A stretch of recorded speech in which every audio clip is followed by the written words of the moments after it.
say Agent Rosas' body was found in a mountainous area similar to this near the border. They say his body was found outside of his patrol car, shot several times. Once you've sold something online and the checks come in the mail, call the bank that issued the check and give them the 10-digit routing number at the bottom. That way, they'll be able to tell you if it's fraudulent or good to cash. A huge break in the case of a slain Border Patrol agent. A 17-year-old Mexican national has been arrested after admitting to the shooting of Agent Robert Rosas. The government hopes the Cash for Clunkers program will provide a boost to U.S. auto sales, while also getting greener cars on the road. Councilmember Nambayo mentioned a couple of areas where the city could look at saving a few bucks, including the maintenance of city vehicles, like police cars. Chula Vista Champs, a local Little League with big dreams, is getting a shot at the title. Unbelievable, priceless. We've been waiting a long time, really long time. What, like 5 months, 6 months? It was a homecoming of sorts for military personnel aboard USS Macon Island. The amphibious assault ship made its way into San Diego by way of South America. The ship's a little bit too big to fit through the Panama Canal. And so we had to go all the way around South America through the Strait of Magellan. Others on land to greet the ship's personnel are members of the welcoming committee. That because USS Macon Island, unofficially commissioned in June, will call San Diego home. Brought over 1,000 sailors with us from Mississippi to San Diego. Clearly, San Diego's a military town. So what does this ship and the thousands of people associated with it mean to our economy?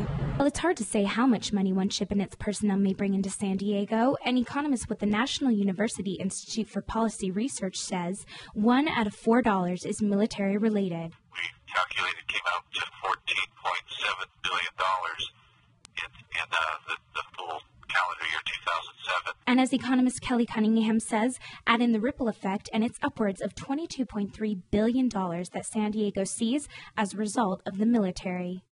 But it does remain an integral part and a major force in our local economy. At the Embarcadero, Brie Thiele, Fox 5 News. Shaping, twisting, rubbing to sculpt skulls out of clay. Knead it using my fingers and using my thumbs. I'm creating some eyes, a nose, and a mouth. It's not an SDSU school project, instead an artistic way to express the needs of students with hundreds of these handcrafted heads. We wanted to address sort of the campus-wide issue of this is seriously how many people are gone. And it's one thing to say 600, but then when you see 600 of something, it's like, well, that's 600. Each school represents 600 instructors let go this school year because of state budget cuts. I'm proud that they are continuing to keep this issue, in the forefront so that the state hears that, this cut is not okay. And these art students feel their department is stretched especially thin. I'm very frustrated by the lessening of programs, the availability of the faculty, and the decisions that are being made. About 100 students crafted the pieces of art, each one with a unique form and face. When they're involved in the art making and the whole process of trying to demonstrate how we feel about the budget cuts. And so it's a uniting factor, and it gets people more invested in what's really going on. The timing of the project coincides with Dia de los Muertos, or Day of the Dead, a creative way to keep art education alive. In an effort to donate a little extra money to their department, the art students are going to be selling their handcrafted skulls all week long right here at San Diego State. In the college area, I'm Brie Thiele, Fox 5 News. Stars and stripes bigger than life at Petco Park Friday night, a sign of patriotism on this day that Americans will never forget. It was quite moving, just being here and seeing that huge flag unfurled and listening to the choir. They were amazing. The 850-pound flag fluttered in the hands of 250 servicemen and women. By their side, a Marine injured in Afghanistan, compelled to serve after the events on that fateful day 8 years ago. Today, though, he is called up for another duty. It's amazing. It's a privilege to, throw the first pitch on September 11th out of all days. So the crowd's really amazing, everything.